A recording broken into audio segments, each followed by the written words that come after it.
সুন্দর একটা সমাজ যদি আমরা তৈরি করতে চাই, তাহলে সুন্দর একটা রাষ্ট্রের দরকার।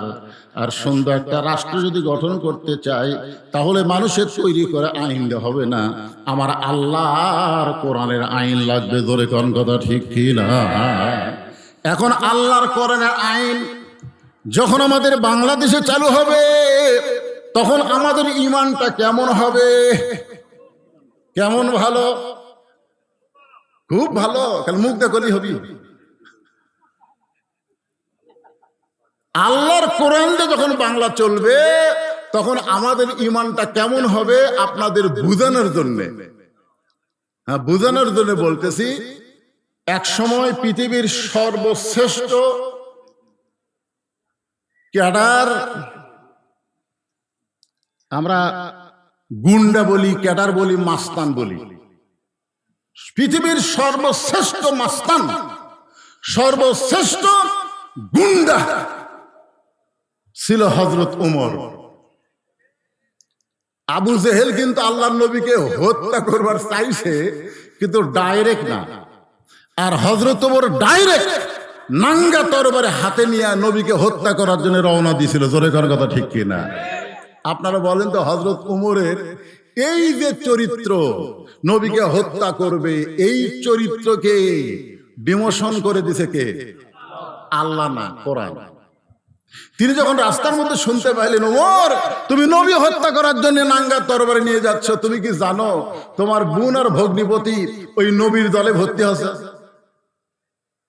ওই নবীকে মারতে না যায় বোন ভগ্নিপতির ঘরের দরজা গিয়ে দেখে বোন আর ভগ্নিপতি ঘরের মধ্যে আল্লাহর কোরআন বলতেছে, ইন্নামাল মুমিনুনাল্লাযীনা ইযা যুকিরাল্লাহু ওয়াজিলাত কুলুবুহুম ওয়া ইযা তুলিয়াত আলাইহিম আয়াতুহু জাদাতুহুম ঈমানাও ওয়া আলা রাব্বিহিম ইয়াতাওয়াক্কালুন। কি বোন ভগ্নিপতি মারতে মারতে একসময় বললো, তোরা যে কি পড়লি, তোরা যে ঘরের মধ্যে কিছু পড়তেছিলি সেটা একটু আমারে দে তো। বোন কি বললেন, লা ইয়ামসুহু ইল্লাল মুতাহহারুন। ভাই, আপনি যত বড়ই মাস্তান হন, আমরা যেটা তেলাওয়াত করেছি ওইটা ধরবার গেলে আপনাকে পবিত্র হওয়া লাগবে। জোরে ঘরে কথা ঠিক কিনা? তাহলে আল্লাহর কোরআনকে ধরতে গেলে কি হওয়া লাগবে? পবিত্র হওয়া লাগবে। এই পবিত্র হতে গেলে কি করা লাগবে? বলে আমরা যার দলে ভর্তি হয়েছি আপনাকেও তার দলে ভর্তি হওয়া লাগবে। ধরে করেন সুবহানাল্লাহ। হযরত ওমর আল্লাহর নবীর দলে ভর্তি হয়ে এই কোরআনকে এমন ভাবে গ্রহণ করলেন, কোরআন গ্রহণ করার কারণে শুধু হুজুর থাকলেন না, শুধু ইমাম থাকলেন না, একসময় বাংলাদেশের মতন ৯৬টা দেশের খলিফা হয়ে গেলেন। জোরে করেন সুবহানাল্লাহ। বাংলাদেশের মতন কয়টা? কথা কয় না।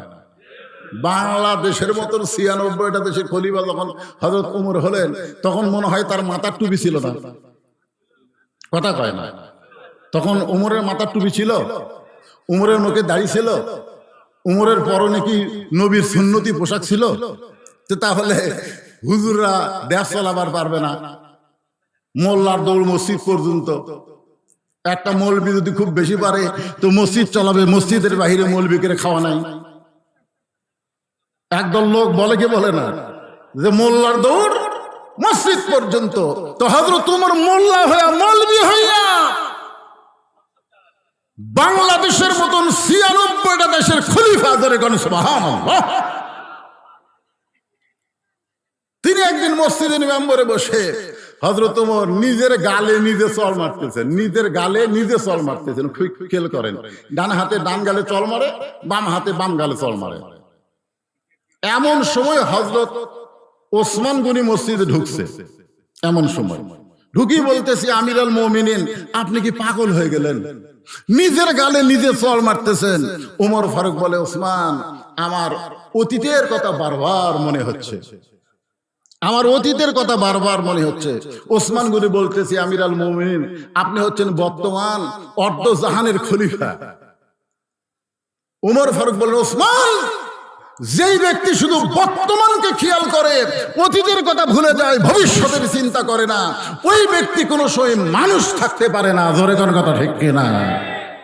আপনারা কি মনে করেন আমি যে আজকে যে পজিশনে আছি, এই পজিশন আমার বর্তমান? জোরে কোন কথা ঠিক কিনা? আমার অতীতের খবর কি? আমার অতীতের খবর জানেন আপনারা? আমি রাস্তায় রাস্তায় ঘুরতাম দাওয়াত নেওয়ার জন্য। কোনো মানুষজনকে দেখতে বলতাম, ভাই আপনাদের গ্রামে মাহফিল হবে না? হবে হুজুর, তা আমাকে একটু দাওয়াত দেন। এই আপনার ওয়াজই শুনি, আপনাকে দাওয়াত দেওয়া যাবে না। অন্তত 100 লোককে বললে 1-10 লোক আমাকে দাওয়াত দিত। অতীত, আমার অতীত হলো ঘুরে ঘুরে দাওয়াত নেওয়া। আমার বর্তমান পজিশন হলো দাওয়াতের এত ভিড় যে ভিড়ের কারণে 3 তলা লুকা থাকা। মানুষজন আসলে আমার সেক্রেটারি যারা আছে তাদেরকে বলে দাও, এবং লেখা রাখছি বিশাল একটা সাইনবোর্ড যে এই বছর 25 সাল 26 সাল আমার কোনো তারিখ ফাঁকা নেই। এটা হচ্ছে আমার বর্তমান।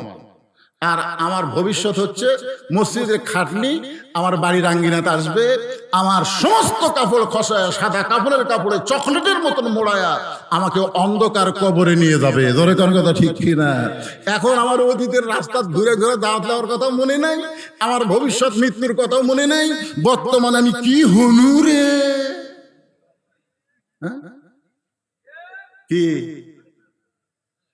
খালি বর্তমান লিয়া থাকলে হবে না, অতীতের কথা চিন্তা করা লাগবে। ওসমান, আমি উমর অতীতে খালার বাড়িতে রাখালি করতাম, খালার বাড়িতে আমি রাখালি করতাম, আমি ছাগল চড়াতাম। সন্ধ্যার সময় ছাগল ফেরত আনলে আমার খালা আমার মাথার চুল ধরে বলতো, ওমর কয়টা ছাগল নিয়ে গেলে, কয়টা ফেরত আনলে? আমি ছাগল গুনার দিকে 2-3টা কম, আমি আবার দৌড় দিতাম। ওই পাহাড়ি এলাকায় গিয়া ছাগলগুলো কুড়ে কুড়ে নিয়ে এসে খালারে জমা দিতাম। খালা আমার কান ধরে বলতো, ওমর যেই ভুল আজকে করেছো, এই ভুল যদি আগামীকাল করো, তোমার রাখালি চাকরি আমি ক্যান্সেল করে দেব। আমি খালার পা ধরে বলতাম, খালা আমার রাখালি চাকরি যদি ক্যান্সেল করে দেন, আমি থাকবো কোথায়, খাবো কোথায়? যে উমর একদিন রাখালির চাকরি রক্ষা করার জন্য খালার পা ধরে কেঁদেছে, আজকে সেই উমর অর্ধ পৃথিবীর খলিফা হয়েছে।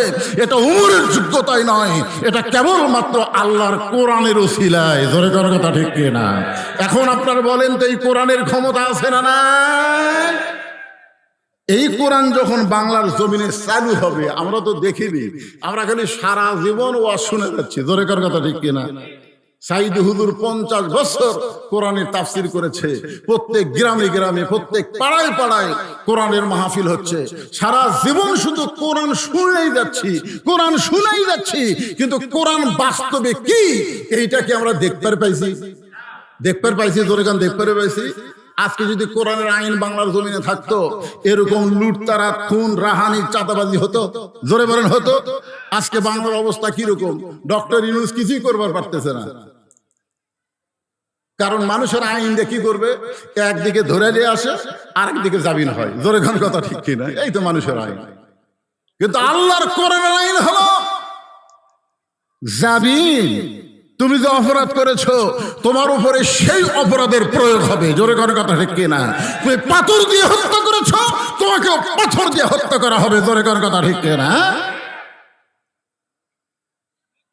আল্লাহ বলতেছেন, লিয়াবলুয়াকুম আইয়ুকুম আহসানু আমালান, তোমাদেরকে সুন্দর আমলের পরীক্ষা হবে।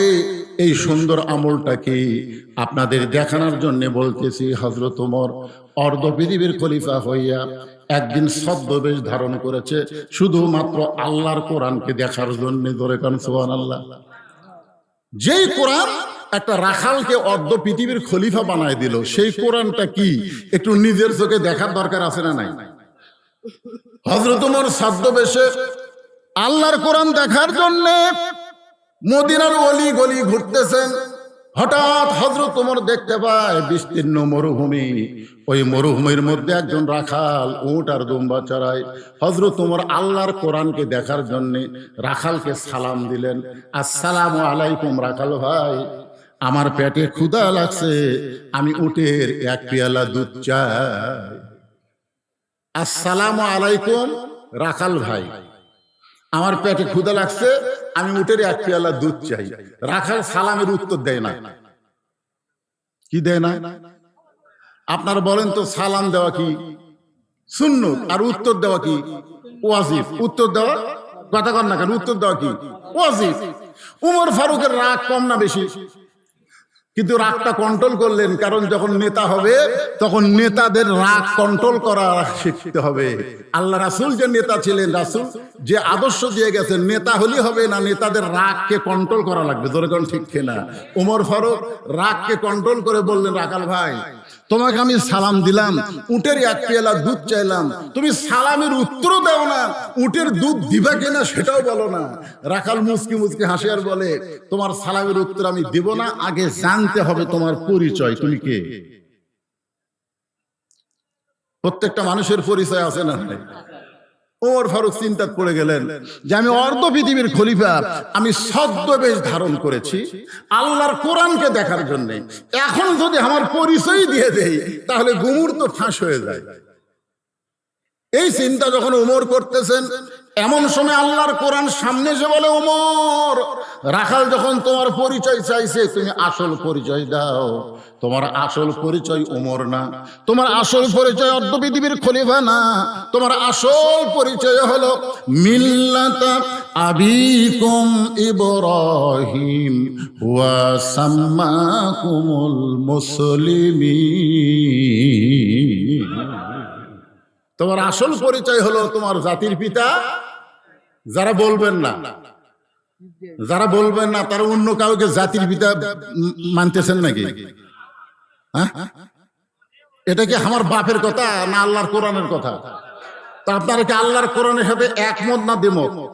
কারা কারা একমত? দুই হাত তোলা, আল্লাহকে দেখান তো দেখে। লিল্লাহি হাত না। এখানে দেখেন একেবারে সহজ ভাষা, মিল্লাতা মানে তোমাদের জাতি, আবিকুম পিতা, তোমাদের পিতা কি?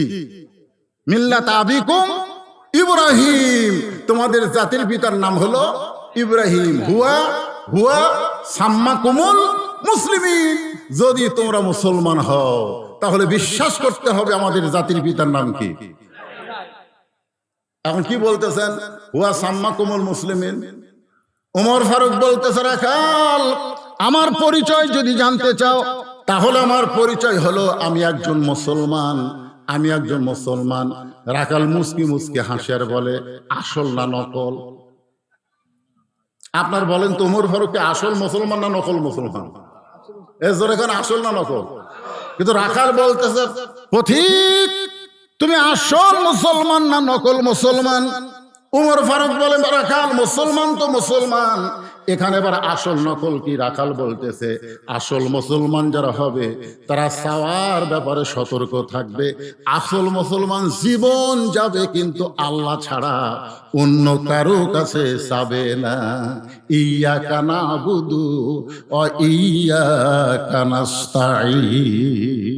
আমরা গোলামি করি কার? জোরে বলেন, গোলামি করি কার? তাহলে সাহায্য যাবো কোথায়? মাস্তানে দেয় বাবার কাছে?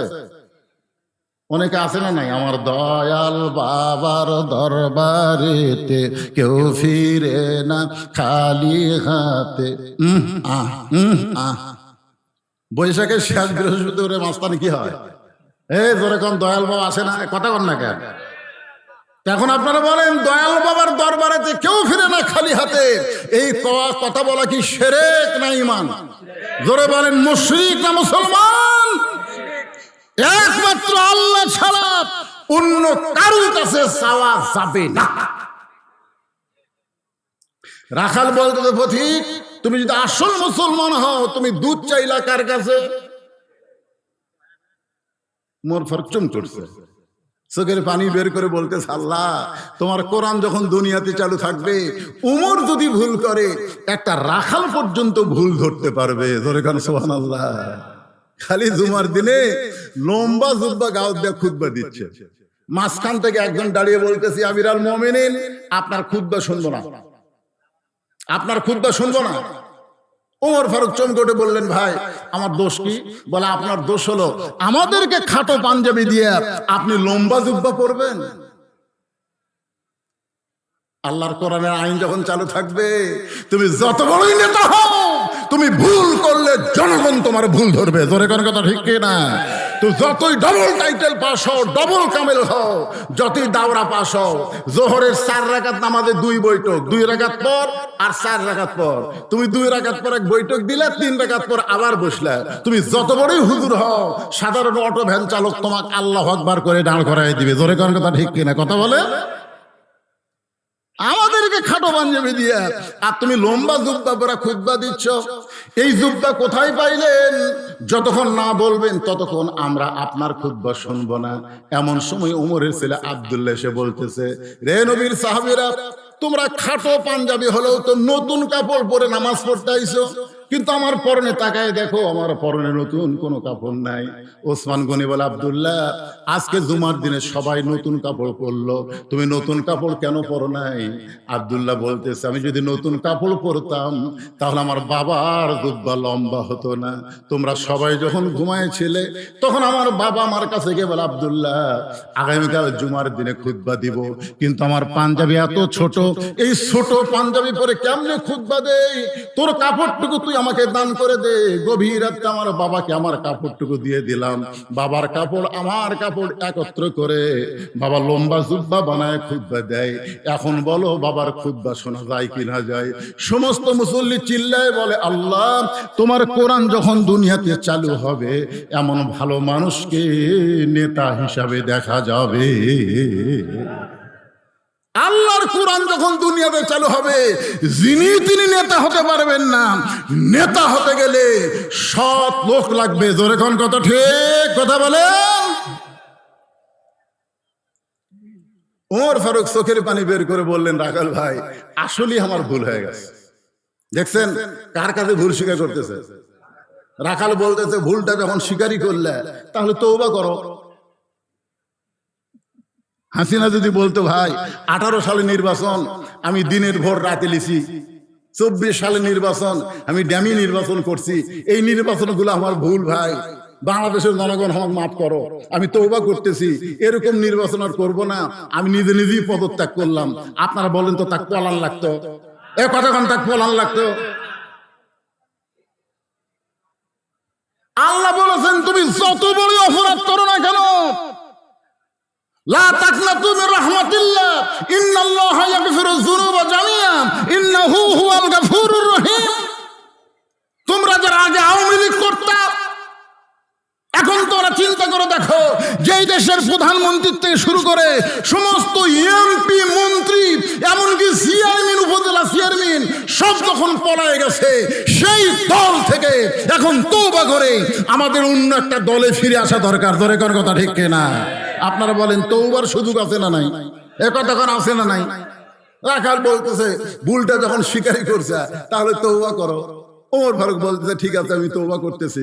রাখাল বলে, তুমি মূর্খ মানুষ, তুমি তওবা কেমনে করবা? ওমর হুকচুম করছে, করে আমি মূর্খ, এইটা তুমি কেমনে বুঝলা? রাখাল বলতেছে, চাওয়ার ব্যাপারে যে সতর্ক হয় না, সে দুনিয়ার সবচাইতে বড় মূর্খ। ওমর ফারুক বললেন, রাখাল ভাই, তাহলে তুমি আমাকে তওবা পড়ায় দাও। এবার রাখাল হযরত ওমরকে তওবা পড়াচ্ছেন।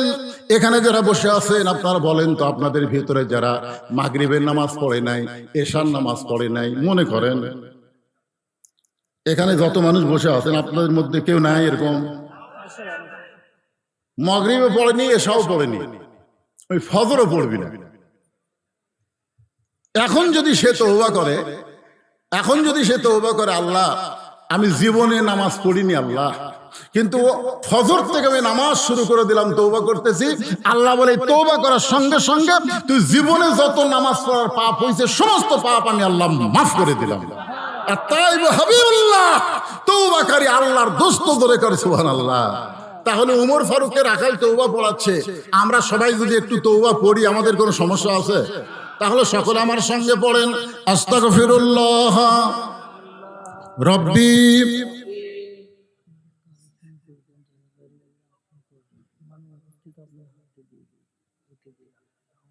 ঠিক আছে, ঠিক আছে, তওবা পড়াচ্ছে, আর ওই সময় এই কথা কওয়া লাগে। কি ভাই বিরক্ত হচ্ছেন? তওবা পড়া ভালো না খারাপ?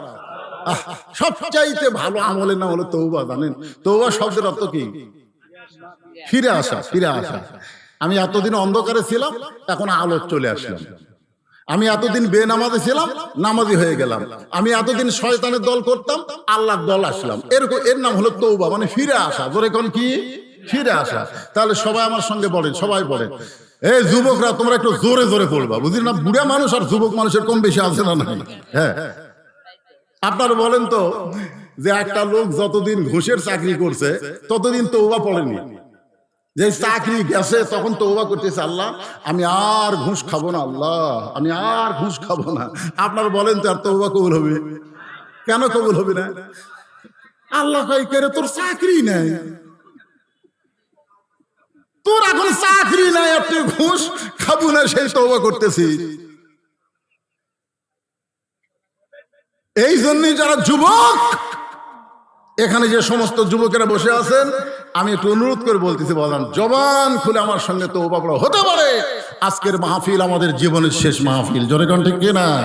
তাহলে সবাই বলেন আস্তাগফিরুল্লাহ রব্বি মিন কুল্লি যামবিন ওয়া তুবু ইলাইহি। ওমর ফারুক তওবা করার পরে বলতেছেন, ও রাকাল ভাই, আল্লাহর হস্তে উটের এক পেয়ালা দুধ দাও, যেই দুধটা পান করে আমি ক্ষুধা তৃষ্ণা নিবারণ করতে চাই। রাখাল মুস্কি মুস্কি হাসে। ওমর ফারুক বলে, রাখাল আবার হাসার কারণ কি? রাখাল বলতেছে, পথিক তুমি তওবা করে আবার মুনাফিকি করলা। তওবা করে কি করলো? হাসিনা এরকম ভোটের আগে মাথা কি দিয়া হিজাব দিয়ে বলতেছিল, আমি কোরআন হাদিসের বাহিরে কোন আইন করব না। জোরে কোন কথা ঠিক কিনা? আপনাদের মনে আছে না? নাই? হাতে তসবি নিয়ে অনেক নেতারাও কিন্তু এখন এসে তওবা করবে ভোট চাওয়ার জন্য। কি কোন করবে কি করবে না? এসে বলবে, ভাই যা করছি করছি ভাই, এবারের মতো আমার ভোট দেন, আমি আর দূরে থাকবো না, আমি গরিবের বললা। ওমর ফারুকের রাগ কম না বেশি? মুখে যা আসে তা বলতেছ, তওবা করার পরে মুনাফিকি কেমনে করলাম? রাখাল বলতেছে, এই এত চেতিস কেন? আপনারা বলেন তো, রাখালকে উমরক চেনে? তাই চেনে না তো, এই জন্য বলতে চেতিস কেন? তুই ঠিক করে বল, তোর মুখের সাথে মনের মিল আছে? তুই চিন্তা করে দেখতো, আমি কি উটের মালিক? আমি যদি উটের মালিক হইতাম, তুমি আমাকে রাখাল বলতে না। আর যখনই তুমি আমাকে রাখাল বলেছ, তখন তোমার মন বলতেছে আমি উটের মালিক না। আর মালিক ছাড়া রাখালের কাছে চাইলে আল্লাহর হস্তেও রাখাল দিবার পারবে। মনে করেন আমি একজন রাখাল, আমি কেবল টেস্ট থেকে নামছি, ইতিমধ্যে এক লোক আমার হাতের মধ্যে 200 টাকা দিয়ে কয়, হুজুর দোয়া করেন। ওই টাকা দেখে ভালোই পকেটে থুয়ে বললাম, কি দোয়া ভাই? বলে, হুজুর আমার বইয়ের পেটে একটা বাচ্চা আইছে, আল্লাহ যেন একটা পুত্র দেয়। যেই বলছে বইয়ের পেটে বাচ্চা আইছে, আল্লাহ যেন একটা পুত্র দেয়, এই পকেট থেকে 400 টাকা বের করে দিয়ে দিলেন। তো কয়, হুজুর আমি দিলাম 200, আপনি দিলেন 400, ব্যাপার কি? বা আমি 200 তোমাকে হাদিয়া দিলাম, যাও। হুজুর আমি তো টাকা চাই না, আমি দোয়া চাইছি। আমি বললাম, পাগলা, আমি নিজেই 3 মেয়ের বাপ, আমি নিজেই 3 মেয়ের বাপ। আমার দোয়া দিয়ে যদি পুত্র সন্তান হতো, তাহলে আল্লাহ আমাকে একটা দিত। যতবার আমার বইয়ের পেটে বাচ্চা হয়েছে, প্রত্যেকবারই তো পুত্র সন্তানের দোয়া করছি, তারপরে আল্লাহ মেয়ে সন্তান দিছে। তা আমার দোয়া দিয়ে যদি আমার বইয়ের পেটেরটা পুত্র না হয়, তোর বইয়েরটা হবে? তখন হুজুর আমি তো আর তা জানি না, আপনি মেয়ের বাপ, তাহলে আমার টাকা আমার দেন, আপনার টাকা আপনি দেন। যেই টাকা দিছে মারতেছে, দৌড়ে বললাম, কোথায় যাবি? বলে, ওই হুজুরের কাছে যাবো যে হুজুরের পুত্র সন্তান আছে। আমি বললাম, পাগল, কোন হুজুরের কাছে না, কোন মাজারে না, কোন পীরের কাছে না, পাওয়ার যদি চাও একমাত্র মালিকের কাছে চাও। জোরে কোন কথা ঠিক কিনা? দেওয়ার মালিককে। রাখাল বলে, পথিক সত্যি যদি আল্লাহর হস্তে উটের এক পেয়ালা দুধ চাও, এখান থেকে 10 মাইল দূরে মালিকের বাড়ি। সেই মালিকের বাড়ির দরজা গিয়ে বলে, মালিক তোমার রাখাল উট আর দুম্বা চড়াই, তুমি মালিক যদি হুকুম দাও, তাহলে রাখাল আল্লাহর হস্তে উটের এক পেয়ালা দুধ দিবে। ওমর ফারুক বলে, রাখাল ভাই কষ্ট করে অত দূর যাওয়ার দরকার আমার নাই, ধরো তোমাকে 2টা টাকা দিলাম, এই 2টা টাকার বিনিময়ে তুমি উটের এক পেয়ালা দুধ দাও। যেই বলছে, ধরো তোমাকে 2 টাকা দিলাম, তুমি এই 2 টাকার বিনিময়ে উটের এক পেয়ালা দুধ দাও। রাখাল বলতে, পথিক তুমি হযরত উমরকে চিনো? রাখাল কাক কি বলতেছে? বলতেছে পথিক, তুমি হযরত উমরকে চেনো? যদি হযরত উমরকে চিনতা তাহলে এরকম বেসাইদা প্রস্তাব তুমি দিতে না।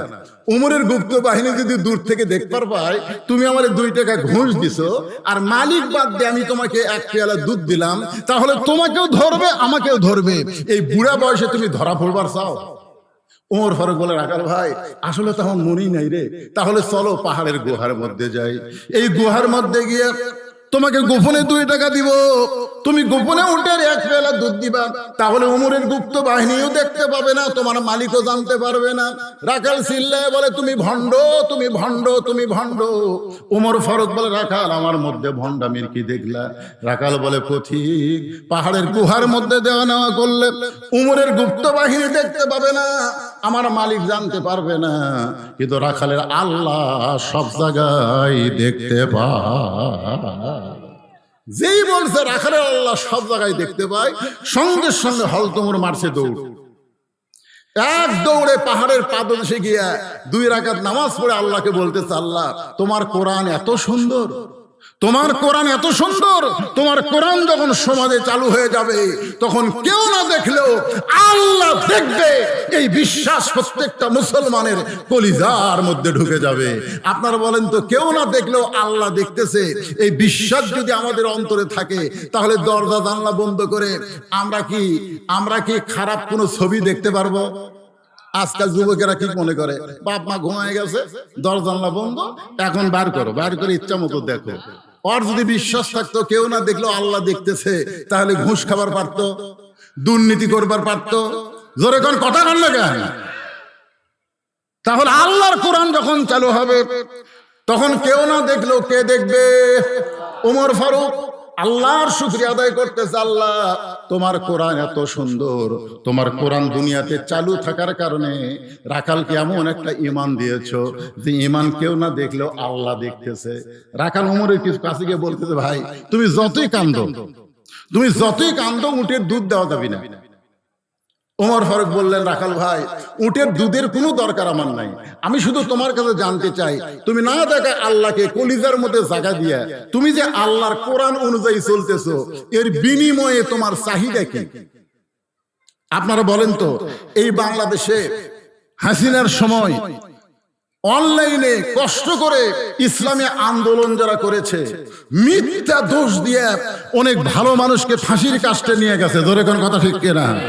অনেককেই বাড়িতে থাকতে দেয়নি, তারপরেও কি আল্লাহর দল ত্যাগ করছে? কতক্ষণ ত্যাগ করছে? ত্যাগ করে নাই। কারণ কি? বিএমপি কে এত নির্যাতন করছে, তারপরেও যারা, এখন তো অনেক নতুন বিএমপি ঢুকছে, কিন্তু যারা ত্যাগী বিএমপি, যারা এই হাসিনার ফ্যাসিস্টের সময় সবচেয়ে বেশি নির্যাতন করেছে বিএমপি কে। জোরে কোন কথা ঠিক কিনা? জোরে বলেন। যিনি স্বাধীনতার ঘোষক তাকে পর্যন্ত হাসিনা রাজাকার বানাচ্ছে। জোরে কোন কথা ঠিক কিনা? এতিমের সম্পদ মারে নাই বেগম খালেদা জিয়া, বরং 2 কোটি টাকা এখন 8 কোটি হয়ে গেছে।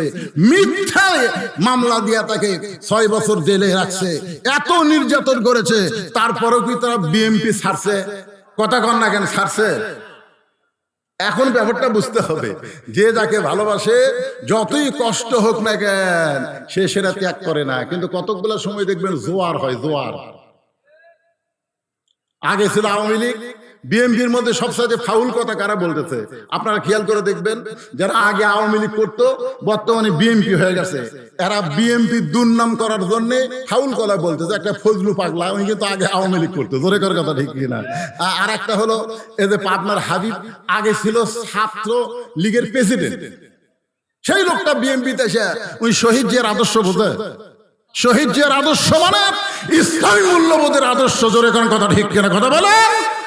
শহীদ জিয়ার আদর্শ মানে আরাফার ময়দানে নিমের গাছ লাগানোর আদর্শ। শহীদ জিয়ার আদর্শ মানে কাবা ঘর একবার ইরানের শিয়ার আক্রমণ করেছিল, তিনি সেই কাবা ঘরকে রক্ষা করেছেন, এবং সৌদি আরবের প্রেসিডেন্ট, সৌদি আরবের সরকার শহীদ জিয়াকে কাবা ঘরের মধ্যে সম্মান সূচক ঢোকার পারমিশন দিয়েছেন। ধরে গান তোমার আল্লাহ। সেই শহীদ জিয়ার বিএনপি করে না, এরা নতুন বিএনপি করে আজে বাজে কথা বলে। একটু মনোযোগ দিয়ে কথাগুলো শুনবেন। ওমর ফারুক চোখের পানি বের করবে, রাখাল তুমি রোদে পড়ে উট দুম্বা চড়াও, তোমার ভালো কোনো চাকরি নাই, তোমার ভালো কোনো খাবার নাই, তোমার ভালো কোনো বাড়িও নাই, তারপরেও তুমি আল্লাহর কোরআন অনুযায়ী চলতেছো। এর বিনিময়ে তোমার চাহিদা কি? রাখাল বলে, পথিক, আমার চাহিদা হলো দুইটা। আমার চাহিদা হলো কয়টা? আল্লাহর কোরআন যে বলতেছে, রব্বানা, পড়েন, রব্বানা আতিনা ফিদ দুনিয়া হাসানাতাও ওয়া ফিল আখিরাতি হাসানা ওয়া কিনা আযাবান্নার। ওমর ফারুক বলেন, রাখাল, তোমার চাহিদা একটু বাংলা দিয়া কও, মানে আপনাকে বোঝানোর জন্য বলতেছি, একটু ভালো করে কম, বুঝতে পারলাম না। রাখাল বলতেছে, পথিক, আমার চাহিদা হলো দুইটা। এক নম্বর চাহিদা হলো হযরত উমরকে নিজের চোখে দেখা। রাখালের এক নম্বর চাহিদা কি? হযরত উমরকে নিজের চোখে দেখা। যে উমর আল্লাহর কোরআনের আইন চালু করার কারণে আমার মতন রাখাল না থাকা আল্লাহকে বিশ্বাস করে আল্লাহর কোরআন অনুযায়ী চলতেছি, সেই হযরত উমরকে যদি একটা বার, খালি একটা বার আমি দেখতে পাইতাম, আমার জীবন ধন্য হয়ে যেত। আমার দুই নম্বর চাহিদা হলো, আমি রাখাল যখন মরে যাব, মরে যাবার পরে অদম রাখালকে আল্লাহ যেন জান্নাত দেয়। উমর ফারুক দৌড়ে গিয়ে রাখালের হাতটা আমার দিকে তাকান, এরকম খপ করে ধরে 3টা চুমা খেলেন। রাখাল কয়, পাগল নাকি? আমার ঘামা হাতে 3টা চুমা খেলে, তার কারণ উমর ফারুক বলে, রাখাল, তোমার 2 নম্বর চাহিদা আল্লাহ পুরা করছে। তোমার 2 নম্বর চাহিদা আল্লাহ পুরা করছে। মরার সঙ্গে সঙ্গে 8টা জান্নাতের দরজা আল্লাহ তোমাকে দিয়ে দিবে। রাখাল সুবহানাল্লাহ কয় না, আপনারা তো সুবহানাল্লাহ বলেন, রাখাল সুবহানাল্লাহ কয় না। উমর ফারুক বলে, রাখাল ভাই, মরার সঙ্গে সঙ্গে আল্লাহ তোমাকে জান্নাতি করবে, সুবহানাল্লাহ কও। রাখাল মুচকি মুচকি হাসে। উমর ফারুক বলে, রাখাল, বিশ্বাস করে না মরার সঙ্গে সঙ্গে আল্লাহ তোমাকে 8টা জান্নাত দিয়ে দিবে? রাখাল বলতেছে, মরার পরে আল্লাহ আমাকে 8টা জান্নাত দিবে, কিন্তু হযরত উমরকে এক নজর দেখতে পাবো, এই কথা বলতে তোমার কোন জায়গায় বাজে? কারণ মরার পরে আর জীবিত অবস্থায়, আপনারা বলেন তো, মরার পরে আমরা জান্নাত পাবো, সেটা কি এখনই পাচ্ছি? কথা কন না কেন, এখনই পাচ্ছি? তাহলে একটা কি নগদ আর একটা কি বাকি? তাহলে নগদ হচ্ছে হযরত উমরকে এক নজর দেখবো, সেই কথা বলতে তোমার কোন জায়গায় বাজে? উমর ফারুক চিন্তায় পড়ে গেলেন যে আমি যে উমর, এ কথা রাখালকে কেমনে বলি? যে রাখাল আমাকে তওবা পড়াছে, জোরে কোন কি পড়াছে? যে রাখাল আমাকে মুনাফিক কইছে, আমাকে ভণ্ড কইছে, এখনই যদি বলি ভাই আমি উমর, বলাও সারা, রাখাল হাত ফেল করে মরাও সারা, জোরে কোন কথা ঠিক কি না? যদি বলে, এই তুই যে উমর দেখ পারছিস, সেটা হামি রে, যেই বলবে হামি, সঙ্গে এর নাম কি? কি জন্য হাত ফেল করবে? কারণ তওবা পড়াছে, মুনাফিক কইছে, ভণ্ড কইছে। উমর ফারুক চিন্তায় পড়ে গেলেন যে আমি উমর এইটা রাখালকে কেমনে বলবো? এমন সময় আল্লাহর কোরআন বলতেছে, উদউ ইলা সাবিলি রাব্বিকা বিল হিকমা মাউইজাতিল লিল হাসানা, জোরে কোন সুবহানাল্লাহ। উমর, ডাইরেক্ট যদি বলবার না পারো, তাহলে তুমি হিকমত অবলম্বন করো। উমর ফারুক বললেন, রাখাল ভাই, সত্যি যদি তুমি হযরত উমরকে দেখতে চাও, তাহলে তোমাকে ফজরের নামাজ সামনে কাতারে আদায় করা লাগবে। ফজরের নামাজ সামনে কাতারে যদি আদায় করো, তাহলে মেহরাবের মধ্যে যে মানুষটাকে ইমামতি করতে দেখবা, ওই মানুষটি হলেন হযরত উমর। সুবহানাল্লাহ, আসতে করেন কেন? তার মানে কি বোঝা গেল? ইসলামের নেতা হতে গেলে, কোরআনের আইন যখন চালু হবে, তখন শুধু তাকে নেতাগিরি করলে হবে না, মসজিদের ইমাম হওয়াও লাগবে। ধরে কোন কি হওয়া লাগবে? এখন বলতেছে, রাখাল, সত্যি যদি হযরত উমরকে দেখতে চাও, তাহলে ফজরের নামাজ 5 ওয়াক্ত নামাজের মধ্যে সবচেয়ে গুরুত্বপূর্ণ নামাজের নাম কি? আরো জোরে গান। আল্লাহ রাসূল বলেছেন, ফজরের নামাজ কেউ যদি জামাতে না পড়ে, সে ব্যক্তি আস্তে আস্তে মুনাফিক হয়ে যাবে। ফজরের নামাজ জামাতে আদায় করা লাগবে। হযরত উমর বললেন, সত্যি যদি উমরকে দেখতে চাও, তাহলে ফজরের নামাজ তোমাকে সামনে কাতারে আদায় করা লাগবে। রাখাল ছোট বাচ্চার মতন কান্না শুরু করছে। এতক্ষণ রাখাল কি করছে? খালি হাসিছে, আর এবারে কান্না শুরু করছে। উমর ফারুক বলে, কান্দো কেন ভাই? বলে, তুমি আমাকে চেনো না, আমি রাখাল, আমি বারান্দার নামাজ পড়ি, মসজিদের মধ্যে ঢোকার সাহস আমার কোনোদিন হয় না, কারণ মসজিদের মধ্যে নবীর দামি দামি সাহাবেরা নামাজ পড়ে, সেখানে আমি রাখাল কেমনে যাই? ওমর ফারুক বললেন, রাখাল তুমি কম দামি আর ভিতরে দামি, এই কথা তোমারে বুঝালো কে? আমরা উপরে বসে আছি, আমরা দামি, আর আপনার নিচে বসে আছেন, আপনারা কম দামি, এ কথা কোথায় আছে? এই শ্রোতারা শোনেন, আপনারা যে নিচে বসে আছেন, আমরা উপরে বসে আছি। এখন আপনারা ভাবতেছেন প্রধান বক্তা খুবই দামি, প্রধান অতিথি খুবই দামি, সভাপতি খুবই দামি। না, আল্লাহ বলতেছেন ইন্না আকরামাকুম ইনদাল্লাহি আতকাকুম, আল্লাহর ভয় যার অন্তরে যত বেশি, সে আল্লাহর কাছে তত দামি। জোরে কোন সুবহানাল্লাহ। হয়তো আমার মতন বক্তাকে আল্লাহ তক্তা বানায় জাহান্নামে দিবে, আর আপনাদের শ্রোতাকে আল্লাহ তাআলা জান্নাত দিয়ে দিবে। জোরে কোন কথা ঠিক কিনা ভাইজান? বক্তা হলেই হবে না, টাকা নিলেই হবে না, আর মাটির বসে থাকলে সে কম দামি না। কম দামি এবং দামি নিরূপণ হয় তাকওয়ার উপরে। জোরে কোন কিসের উপরে? ওমর ফারুক বললেন, রাখাল তুমি কম দামি আর ভিতরে দামি, কথা তোমারে বুঝাইলো কে? সত্যি যদি ওমরকে দেখতে চাও, তাহলে ফজরের নামাজ তোমাকে সামনে কাতার আদায় করা লাগবে। রাখাল বলতেছে, তাহলে আজকে এশার নামাজ পড়ে আমি আর বাড়ি যাব না। ওমর ফারুক বললেন, কেন? বলে এশার নামাজ পড়ে বাড়ি যা, যদি ফজরের নামাজ সামনে কাতারে না পাই, এই জন্য এশার নামাজ পড়ে আমি মসজিদেই থাকবো, আর ফজরের নামাজ সামনে কাতারে ধরার চেষ্টা করব।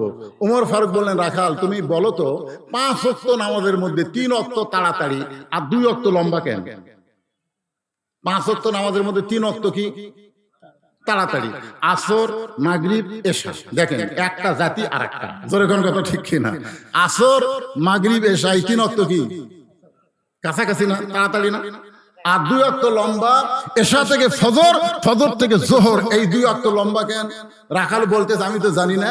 ওমর ফারুক বললেন, শোনো, ফজর থেকে জোহর আল্লাহ লম্বা সময় দেওয়ার কারণ হলো, এই সময়ের মধ্যে মানুষ খেতে খামারে কাজ কাম করবে, অফিস আদালত করবে, ব্যবসা বাণিজ্য করবে, তারপরে চাকরি বাকরি বহু কিছু কাজ কাম করবে।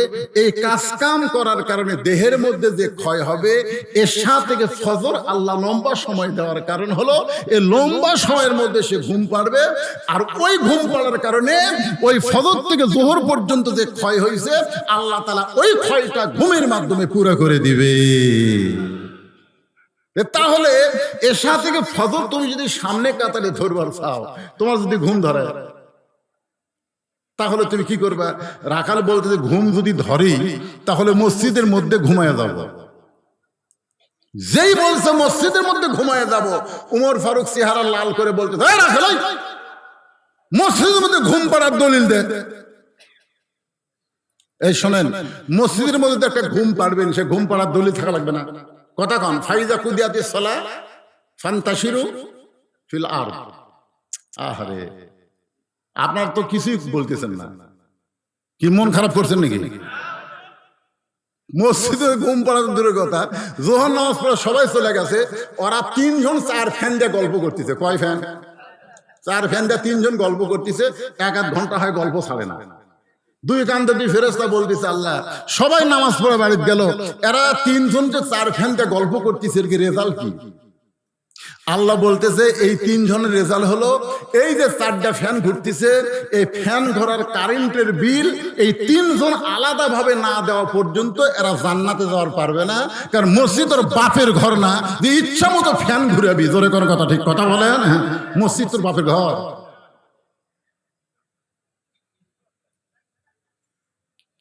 ওমর ফারুক বললেন, রাখাল ভাই, সত্যি যদি ওমরকে দেখতে চাও, তাহলে ফজরে আজানের গুরুত্ব দিও। 5 ওয়াক্ত নামাজের আজানের মধ্যে আর ফজরের নামাজের আজানের মধ্যে একটু পার্থক্য আছে না নাই? ফজরের আজানে 2টা একই কথা 2 বার বলে মুয়াজ্জিন। আমি যুবকদের বলতেছি, ও বাবা যুবক, তোমরা ফজরের আজানের মধ্যে মুয়াজ্জিন যে অন্য নামাজের আজানের চাইতে এক কথা 2 বার বেশি কয়, সে কথা তোমরা শুনবার ভাষা আপনাকে বলিনি তো।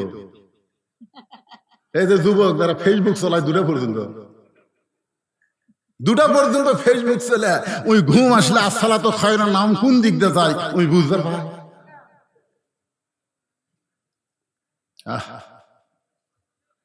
এক মুয়াজ্জিন আমারে কয়, হুজুর কি এক বিপদে পড়ছি হুজুর, আমি যখন ফজরে আজান শুরু করি তখন 4-5টা কুত্তে আসে মসজিদের দরজার কাছে উ উ উ করে। আমি বললাম বারেক, তো এখন ফজরে আজানের সময় তুমি মুয়াজ্জিন কয়, হয় হুজুর আজান আমি কি জোরে দেই, ওই কুত্তের শব্দ মাইকের মধ্যে যায় একের মানুষ শুনবার পায়, মুয়াজ্জিন আর কুত্তে একসাথে। হুজুর কুত্তা কেন এরকম করে, আপনি একটা মশলা দেন তো। আমি বললাম ভাই মুয়াজ্জিন সাহেব, আপনি সত্যি করে বলেন তো যে আপনি যে আজান দিচ্ছেন আপনার ছেলে পেলে আছে? হুজুর আমার 3টা ছেলে আছে। আচ্ছা আপনি আজান দিলে এরা কি ফজর নামাজ পড়ে? না হুজুর আমার এই পাটারা তো নামাজ পড়ে না। আমি বললাম এই জন্যই কুত্তা লোকমা দিছে রে পাগলা, এই জন্য কুত্তা লোকমা দিছে। জাহান্নামের আগুন থেকে যদি বাঁচতে চাও তাহলে একলা বাঁচলে হবে না, আহাল পরিবার নিয়ে বাঁচা লাগবে। তোর 3 পাটা কাকে ডাক দিয়ে তারপরে তোর আজান দেওয়া লাগবে। জোরে এখন কথা ঠিক কিনা?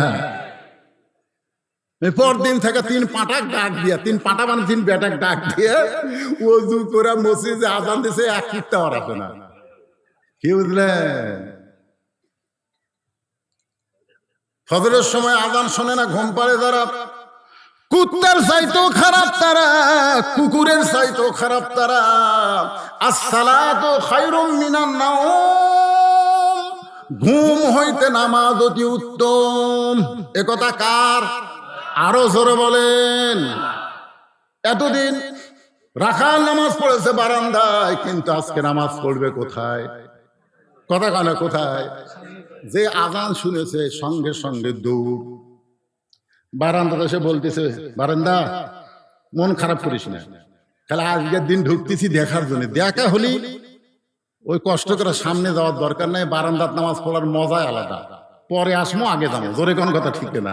বারান্দার মুসল্লির নিয়ত কি? পরে আসবি আগে যাবি। আর সামনে কাতারে যারা যায় তারা আগে যাবি পরে বের হবি, জোরে কোন কথা ঠিক না? রাখাল এতদিন বারান্দার নামাজ পড়েছে, আজকে সামনে কাতারে পড়বে। এখন মসজিদ ঢোকার একটা নিয়ম আছে না নাই? কোন পায়ে? সবাই বলতে হবে কোন পায়ে। জবান খোলা একটা দোয়াও পড়া লাগবে। শুধু ডান পায়ে ঢুকলে হবে না। আল্লাহ কোরআনে বলেছেন, ফালিয়াবুদু রাব্ব হাযাল বাইত আল্লাযী আত'আমাহুম মিন জু'ইন ওয়া আমানাহুম মিন খাউফ। কোরআনের আইন যখন চালু হবে, 1 নম্বর দায়িত্ব হচ্ছে সরকারের, নামাজ কায়েম করা লাগবে। জোরে কোন কথা ঠিক কি না? আর নামাজ যখন কায়েম হবে, তোমরা আল্লাহর ঘরের মালিকের যখন গোলামি করবে, আল্লাহ সঙ্গে সঙ্গে তাদেরকে 2টা পুরস্কার দেবে। 1 নম্বর পুরস্কার হলো তাদের রিজিকের কোনো পেরেশানি থাকবে না। আর 2 নম্বর পুরস্কার হলো যতগুলো অ্যাটম বোম, হাইড্রোজেন বোম, যত কিছুই থাক না কেন, কোনো কিছুকে তারা পরোয়া করবে না, ভয় করবে না। সব কিছু থেকে আল্লাহ পুরোপুরি নিরাপত্তা দিয়ে দিবে। জোরে কোন কথা ঠিক কি না? এখন দোয়াটা পড়েন আমার সঙ্গে সবাই, আল্লাহুম্মা ইফতাহলি পড়েন, আল্লাহুম্মা ইফতাহলি আবওয়াব রাহমাতিক। রাখাল ডান পায়ে দোয়াটা পড়ে এখন মসজিদের সামনে কাতারে যাবে। যে সামনে কাতারে যাবার চায়, প্রত্যেকটা সাহাবী নড়ে সরে রাখালকে যাওয়ার রাস্তা করে দেয়। রাখাল কয়, কে রে? বারান্দার থেকে কি মনে করছিলাম ভিতরে দামি দামি সাহাবী, আর ভিতরে ঢুকে দেখতেছি আমিও যা এরাও তাই। আসলে আপনি বাইরে থাকলে বুঝতে পারবেন না। তো ভিতরে ঢুকে দেখেন, আমি নিজের চোখে দেখছি আওয়ামী লীগ, বিএনপি, জামাত 3 জন। হুজুর আসেনি, হুজুর আসেনি। এখন আসরের নামাজের সময় হয়ে গেছে, আমি ঢুকবার যাই দেখতেছি 3 দলের 3 জন। এখন আমি ঢুকলেই কবি, হুজুর আপনি সামনে যান, আমি এখন ঢুকতেছি না, দেখি এরা কি করে। আমি জানলার ফাঁকে দাঁড়ায় আছি। মুসল্লি বেশি তো গ্রামগঞ্জে হয় না, বুঝেন না? তো নামাজের সময় তখন পার হয়ে যাচ্ছে, তখন আওয়ামী লীগ আর বিএনপি এই 2 জন জামাত ইসলাম বলতেছে, ভাই সামনে যা, সামনে যা। তো জামাত ইসলাম বলতেছে, না ভাই আপনার দল ক্ষমতাতে আছে, আওয়ামী লীগকে বলতেছে আপনি সামনে যান। আরে পাগলা, আমি মাঝে মধ্যে নামাজ পড়ি, সামনে যাওয়া পারি। বিএনপি বলতেছে আকামত দেবো, যা তুই সামনে যা। যদি ওটা না হয়, আওয়ামী লীগ, বিএনপি, জাতীয় পার্টি, জামাত, আপনার বলেন তো এরা 4 জন যদি মসজিদের মধ্যে ঢোকে, তাহলে এরা কি 4 জন 4 কাতার করবি না এক কাতারে দাঁড়াবি? যদি আওয়ামী লীগ কাছ থেকে বিএনপি একটু ফাঁকে থাকে, বিএনপি হাত ধরে টানবে, আয় ভাই আমার কাছে, কাতারের মধ্যে ফাঁক খাওয়া যায় না রে। আল্লাহ বেড়ে এত দল আর ভিতরে এক কাতার, তার মানে আল্লাহ কয় আমার ঘরের মধ্যে ঢুকলে কোন রাজনীতি চলবি না, সবাই কাঁধে কাঁধ মিলে ভাই ভাই হয়ে দাঁড়ান লাগবে। ধরে কোন কথা ঠিক কিনা? এখন মসজিদের মধ্যে কোন মানুষের আইন চলে না, আইন চলে কার? রাখাল এতদিন ভাবতো ভিতরে দামি দামি, কিন্তু আজকে ভিতরে ঢুকে দেখতেছে যখনই সামনে যাবার চায় সবাই ফাঁক করে সামনে যাওয়ার রাস্তা করে দেয়। রাখাল একেবারে মসজিদের মেম্বার, মেহরাব বরাবর সামনে কাতার, মেহরাব বরাবরের সামনে কাতারে দাঁড়ায় ফজরের 2 রাকাত সুন্নত নামাজ আদায় করেছে। ফজরের 2 রাকাত সুন্নত আছে না নাই? 2 রাকাত সুন্নত নামাজ পড়ে রাখাল চুপটি করে বসে আছে। এমন সময় এক মুসল্লি মসজিদের মধ্যে ঢুকে দেখে জায়গা নেই। জায়গা নাই মানে তার জায়গাতে একজন বসে আছে। সেই মুসল্লির নাম হলো ওসমান গনি। জোরে কোন নাম কি? ওসমান গনি চিন্তা করে কেরা আমার জায়গা কে বসলো। আপনারা হয়তো ভাববেন হুজুর মসজিদে শুধু একজনের জায়গা নির্দিষ্ট, ইমামের জায়গা, ইমাম ছাড়া তো কারো জায়গা নির্দিষ্ট থাকার কথা না। কিন্তু ওসমান গনি কেন বলতেছে আমার জায়গাতে কে বসলো? এটা কেন বলতেছে? এটা বলার পিছনের কারণ হলো আল্লাহর নবী। আল্লাহর নবী বলে গেছেন, আমি যতদিন ইমামতি করব, আমি বরাবর পিছনে যিনি দাঁড়াবে তার নাম হলো আবু বকর। আবু বকর যখন ইমামতি করবে, আবু বকর বরাবর যিনি পিছনে দাঁড়াবে তার নাম হলো উমর। উমর যখন ইমাম হবে, ওমর বরাবর পিছনে যিনি দাঁড়াবে তার নাম হলো ওসমান। ওসমান যখন ইমাম হবে, ওসমান বরাবর পিছনে যিনি দাঁড়াবে তার নাম হলো আলী। আলী যখন ইমাম হবে, আলী বরাবর পিছনে, একথা রাসূল আর বলে না। সাহাবারা বললেন হুজুর হয়তো আলী যখন ইমামতি করবে, আলী বরাবর পিছনে কে দাঁড়াবে? রাসূল বললেন মা ইয়ানতিকু আনিল হাওয়া ইন হুয়া ইল্লা ওয়াহয়ুহা, আমি ততক্ষণ পর্যন্ত বলতে পারি যতক্ষণ আল্লাহ বলায়। আলী পর্যন্তই বলার হুকুম পাইছি, আলীর পরে বলার হুকুম নাই। আলী পর্যন্ত হলো আশারে, এই আলী পর্যন্ত হলো খোলাফায়ে রাশিদিন। ধরে কোন খোলাফায়ে? তাহলে হযরত উমর যখন ইমামতি করবে, উমর বরাবর পিছনে কে দাঁড়াবে? এ ধরে কোন কে দাঁড়াবে? সবাই বলেন না কেন কে দাঁড়াবে? কিন্তু আসিয়া থেকে জায়গা দখল। ওসমান গনি চিন্তা করতেছে, ওসমান গনি খুবই নরম মানুষ, বোঝেন না? চিন্তা করতেছে, বসে যখন গেছে দেখি তো সাইডে জায়গা আছে কিনা, যাই দেখে রাখালের পাশে ফাঁকা আছে। ওই ফাঁকা জায়গাতে ওসমান গনি 2 রাকাত সুন্নত নামাজ পড়ে রাখালের দিকে 3 বার তাকাছে। কয়বার? খুব খেয়াল করবে কি জন্য 3 বার তাকাছে, যে কোনো দিনও দেখেনি, আজকে দেখতেছে। প্রথম দেখতেই রাখাল চুমকে উঠছে। দ্বিতীয়বার সেই ওসমান গনি তাকাছে, রাখাল তৃতীয়বার সেই তাকাছে, বারবার আমার দিকে তাকাস কেন রে? আপনারা দেখবেন একটা মূর্খ মানুষের দিকে যদি বারবার তাকান, ওই কিন্তু রাগ করবে। জোরে কোন কথা ঠিক কিনা? কাল তাকাই দেখতেন। এক ব্যাগ অটো ভ্যান আলা, অটো ভ্যান আমার গাড়ির সাথে বেঁধে দিবার চাইছিল, আমি খালি জানলা খুলে একবার তাকাছি, তখন হুজুর গাড়ি কিনা মোশন করতেছেন। খালি একবার তাকাতেই হয়েছে গরম আছে, আর 3 বার তাকালে মনে হয় গাড়ি বেঁধে দিত।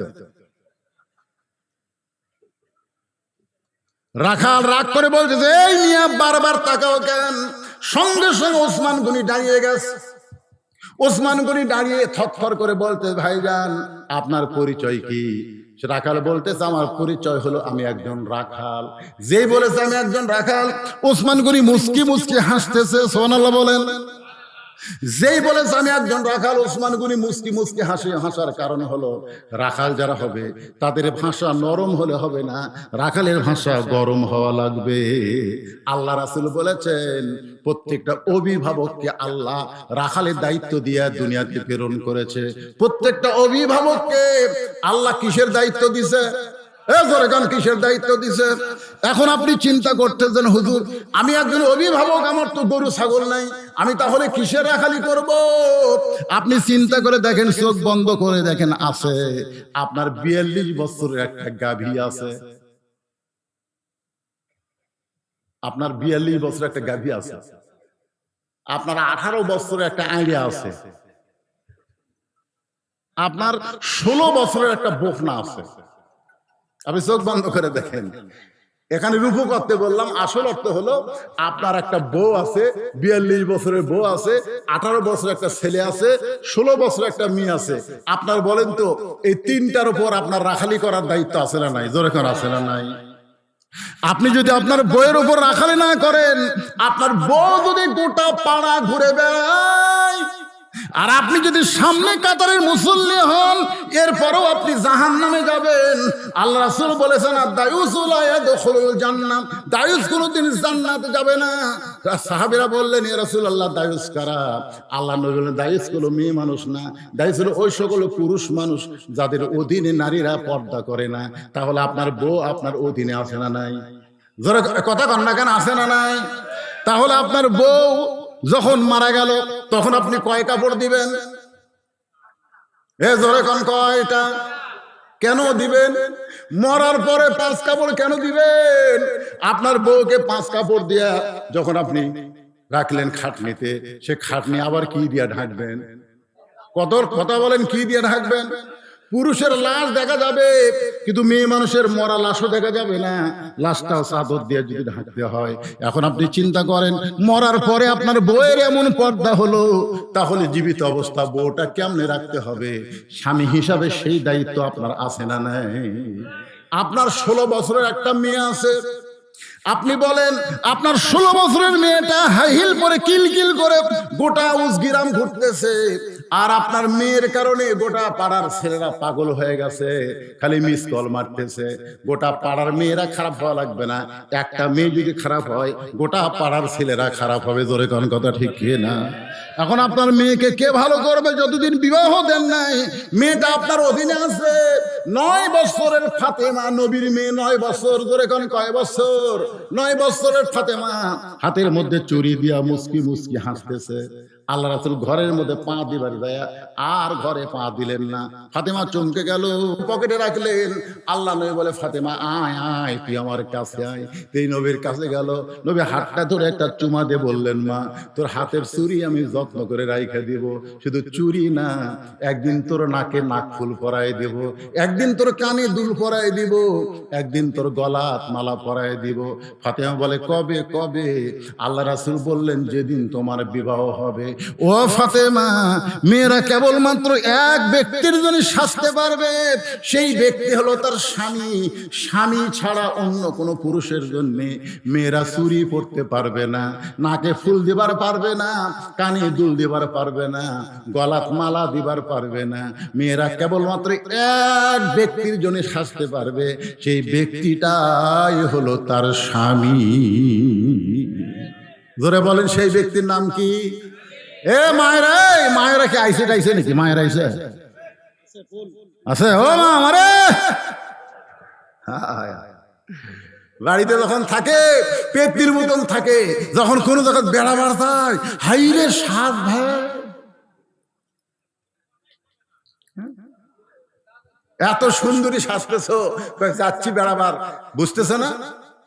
তা আপনি বেড়াবার যাচ্ছেন সাজা গোজা, কাক দেখাবেন? আপনার যত কিছু সুন্দর কাপড় চোপড় মালা মালা আছে, সবগুলো আপনার স্বামীর জন্য পরবেন।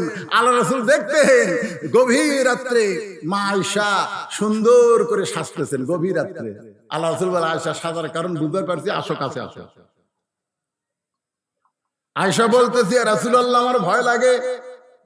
আল্লাহ রাসূল বললেন, কেন ভয় লাগে? আয়েশা বলতেছে, আমার ভয় লাগে এই কারণে, আপনার জুতার পরশে আল্লাহর আরশ ধন্য হয়ে গেছে, আল্লাহর আরশ ধন্য হয়ে গেছে আমি শুনেছি, তাহলে আপনার কাছে যাইতে আমার ভয় লাগে। রাসূল বলে, আয়েশা এখন ঘরের মধ্যে আমি হলাম স্বামী, তুমি আমার বিবি, আর স্বামীর জন্য বিবি সাজবে। স্বামীর কলিজা যদি খুশি হয়ে যায়, ওই বিবিকে আল্লাহ ফাতেমার সঙ্গে জান্নাত দিয়ে দিবে। ওসমান গনি মুস্কি মুস্কি হাসতেছে, হেসে বসে বলতেছে, ভাইজান এতদিন আপনাকে সামনে দেখে নাই, আজকে প্রথম দেখতেছি ভাই, এতদিন আপনাকে সামনে দেখি নাই, আজকে প্রথম দেখতেছি। রাখাল বলতেছে, দেখার জন্য যাচ্ছি, আজকে সামনে যাচ্ছি, বারান্দা থামি নামাজ পড়ি। আজকে সামনে আসছি, দেখার জন্য দেখা হয়ে গেলে আগামীকাল থেকে আর আসবো না। উসমান গনি চোখের পানি বের করে বলতেছে আজকেই দেখা হবে, তার গ্যারান্টি কি? রাখাল বলতেছে পাগল নাকি, দেখার জন্য আইছি, দেখা হবে না কেন? আমার চোখ ঠিক আছে। ওসমান গনি বলে ভাইজান আজ কয়েক বছর হলে সামনে কাতের নামাজ পড়ি দেখার জন্য, এখনো পর্যন্ত আমার দেখা হয় নাই। আজ কয়েক বছর হলে সামনে কাতের নামাজ পড়ি দেখার জন্য, এখন পর্যন্ত আমার দেখা হয় নাই। আপনারা বলেন তো, রাখাল দেখতে চাই হযরত ওমরকে, আর ওসমান গনি দেখতে আসে নামাজের মালিক আল্লাহকে।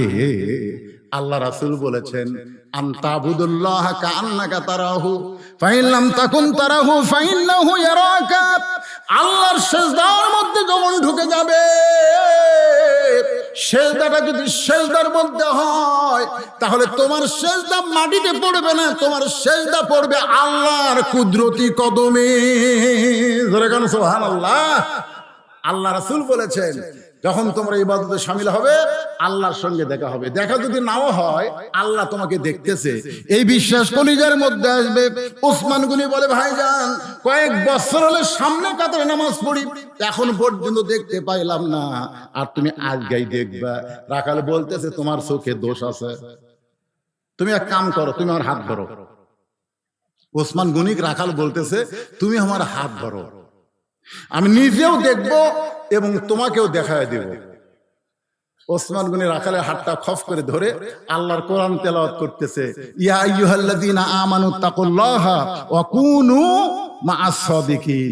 রে ঈমানদারেরা, আল্লাহর ভয় যদি তোমরা অন্তরে রাখতে চাও তাহলে সত্যবাদীদের তোমরা দলভুক্ত হয়ে যাও। আপনারা বলেন তো, আল্লাহর ভয় কলিজার মধ্যে রাখতে গেলে সাথী হওয়া লাগবে কার? আল্লাহওয়ালার। জোরে বলেন কার? আরো জোরে বলেন কার? এখন ওসমান গনি মনে মনে চিন্তা করে নিজের যোগ্যতায় আমি দেখতে পাইনি, আজকে এমন একজন লোক পাইছি নিজেও দেখবে এবং আমাকেও দেখায় দিবে। ওসমান গনি রাখালের হাতটা ধরে বসে আছে। জোরে করেন সুবহানাল্লাহ। কিছুক্ষণ পরে যখন নামাজের সময় হয়েছে, এমন সময় মুয়াজ্জিন সাহেব নামাজের আকামত শুরু করেছে। জোরে কোন কি? আকামত যে শুরু করেছে, এমন সময় হযরত ওমর মেহরাবের মধ্যে ঢুকতেছে। এখন আপনারা ভাবতেছেন হুজুর আকামত শুরু করলো, আর এমন সময় ওমর ফারুক কোন দিক দিয়ে ঢুকলো? যখন আল্লাহর কোরআনের আইন চালু হবে তখন প্রত্যেকটা ইমাম একটা করে এলাকার নেতা হবে, আর নেতা মসজিদের দরজা দিয়ে মেহরাবে আসা লাগবে না, মেহরাব থেকে একটা দরজা থাকবে, দরজার ওই পার একটা রেস্টরুম থাকবে, ওই রেস্টরুমের মধ্যে ইমাম সাহেব রেস্ট করবে। যেই মাত্র মুয়াজ্জিন আকামত দিবে সঙ্গে সঙ্গে মসজিদের মধ্যে ঢুকবে। যদি দরজা দিয়ে ঢুকবার চায় তাহলে আজহারের মতন বলবে 300টা পুলিশ লাগবে। জোরে কোন কথা ঠিক কিনা? আমার মতন একটা পাংশা বক্তা পাবনা ওয়াজ করে নামে যখন যাবার চাই যেভাবে মুসাফা করার জন্য চলে আসে, আপনার বলেন তো আমার এক হাত আর হাজার হাত যদি হাতে একটা করে চাপা মারে তাহলে হাতটা কি হবে? চিন্তা করে দেখেন, সবার একই তো লয়, কেউ আবার হ্যান্ডশেক করে, কেউ মুসাফা করে। তাহলে এখন উমর ফারুক, রাসূল বলেছেন আমার পরে কেউ যদি নবী হয় তার নাম কি? কথা কন না কেন, তার নাম কি? তাহলে দরজা দিয়ে আসবার গেলে সব মুসলিম যদি একবার হ্যান্ডশেক করবার চাই তাহলে কারো যদি করে কারো যদি না করে মনের মধ্যে কষ্ট হবে কি হবে না? জোরে কোন হবে কি হবে না? এই জন্য একের মেহরাব থেকে দরজা যে আকামত শুরু করেছে, ওমর ফারুক মেহরাবের মধ্যে ঢুকে গেছে। ওসমান গনি রাখালের হাতটা ধরে আস, রাখাল খালি দেখতেছে, এইরকম দেখতেছে। ওসমান গনি কি ধরে আছে? হাত ধরে আছে। যেই কত কামাতিস সালাহ মুয়াজ্জিন বলেছে সঙ্গে সঙ্গে রাখাল আল্লাহু আকবার। ওসমান গনি রাখালের হাতটা ছেড়ে দিয়ে বলতেছে ভাইজান, ইমাম সাহেব নামাজে ভুল করলে মানুষ আল্লাহু আকবার লোকমা দেয়, এখন আকামতি শেষ হয় নাই আর তুমি আল্লাহু আকবার লোকমা দিলে। রাখাল বলতেছে এই জন্যই তো তুই কানা, এই জন্য এত বছর হলো সামনে কাতের নামাজ পড়িস, এখন পর্যন্ত দেখতে পারছিস না আমি কি জন্য লোকমা দিলাম নিয়ে, তুমি জানো? যেই বলেছে এই জন্য তুমি কানা, তৃতীয় কাতারের একজন সাহাবী দৌড়ে এসে রাখালের হাতটা হেঁচকা দিয়ে বলতেছে এই পাগল, এই তোকে সামনে কাতারে দেখার পরে আমার সন্দেহ হতো, তুই যারে কানা কানা বলতেছিস এই মহামানবকে তুই চিনিস? রাখাল চোখের পানি বের করে বলতে, ভাইজান আমি বারান্দার নামাজ পড়ি, আমি ভিতরের কাউকে চিনি না। সাহাবী কান্দের বলে, পাগল রে, তুই যারে কানা কানা বলে তিরস্কার করতেছিস, এই মহামানব হলো আল্লাহর নবীর ডবল জামাই ওসমান গনি। ওসমান গনি। যারা এখানে হাজী সাহেব আছেন ভাই, হাফেজ করছেন তো, যারা এখানে হাজী সাহেব আছেন আমার কথার সাথে তারা একমত হবেন। আল্লাহ রাসূলের রওজার পাশে, মসজিদ নববীর পাশে বিশাল একটা গোরস্থান আছে, বিশাল একটা গোরস্থান। তার নাম হলো জান্নাতুল বাকি। জোরে কান, নাম কি? ওই জান্নাতুল বাকির গেটের সাইডে লেখা আছে, এই জান্নাতুল বাকির মধ্যে কম করে হলো 10,000-এর বেশি সাহাবী শায়িত আছে। জোরে কান সুবহানাল্লাহ। 10,000-এরও বেশি। কে শুয়ে আছে? সাহাবী। আমাকে মাঝখানে কে শুয়ে আছে? শাহসুদ্দিন বলকি কোন সাহাবী? বাংলাদেশে কোন সাহাবীর মাজার নাই। যদি একটা থাকতো আমার মনে হয় মানুষ যে কি করতো রে ভাই, আল্লাহ জানে। আর একটা গোরস্থানে 10,000-এর বেশি সাহাবী শুয়ে আছে। সেই সাহাবীদের মধ্যে আছে নবীর 9টা বিবি, ওই গোরস্থানের মধ্যে শুয়ে আছে। হযরত হাসান রাদিয়াল্লাহু ওই গোরস্থানে শুয়ে আছে, মা ফাতেমা ওই গোরস্থানে শুয়ে আছে, নবীর দুধমা হালিমাতুস সাদিয়া ওই গোরস্থানে শুয়ে আছে। একে ঢুকতেই, মানে জান্নাতুল বাকিতে ঢুকতেই যে কবরটা, সেই কবরটা হলো ওসমান গনির কবর। মানে দেখেন, একজন শুয়ে আছে নবীর ডান পাশে, একজন বাম পাশে। কে?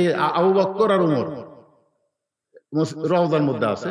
আর একজন আছে ইরাকে, তার নাম হচ্ছে হযরত আলী। জোরেগান, তার নাম কি? হযরত আলী। আর জান্নাতুল বাকির মধ্যে এর প্রথমে ওসমান গনি। আমি যেই মাত্র কবরের কাছে দাঁড়াছি, প্রথমবার দেবার গেছিলাম 11 সালে, তারপর তো বহুবার গেছি, আমার গোটা দেহ থরথর করে কাঁপতেছে। ছোট্ট একটা পাথর ওখানে আছে, পাথরে ছোট্ট করে লেখা আছে ওসমান গনি। কোরআনে আল্লাহ বলতেছেন, আল্লাহু গানিয়ুন ওয়া আনতুমুল ফুকারা। আমি আল্লাহ হচ্ছি ধনী আর সবাই হচ্ছে ফকির। ধনীকে আর আমরা সবাই কি? কিন্তু রাসূল বলেছেন ইল্লা ওসমানু গানিয়ুন। এক আল্লাহ হলো ধনী, আর এক ধনীর নাম হলো ওসমান। সাহাবারা জিজ্ঞাসা করলেন, ইয়া রাসূলুল্লাহ, ওসমান কেমনে ধনী হলো? আল্লাহ রাসূল বললেন, তাহলে শোনো। একদিন আমি নবী বসে আছি, ইতিমধ্যে এক সাহাবী এসে আমার কাছে বলতেছি, ইয়া রাসূলুল্লাহ, আজকে কয়েকদিন হলে না খাওয়া, আমাকে যদি কিছু পারেন একটু আল্লাহর রাস্তে সাহায্য করেন। সঙ্গে সঙ্গে আল্লাহ রাসূল এভাবে জুব্বা তুললেন। জুব্বা তুলে দেখে রাসূল ক্ষুধার জ্বালায় পেটে কাপড় দিয়ে পাথর বাঁধে রাখছে। সাহাবী চিন্তা করতেছে, হাওয়া, আমি তো কয়েকদিনের না খাওয়া, তা চাইতে বেশি না খাওয়া হচ্ছে আল্লাহর নবী।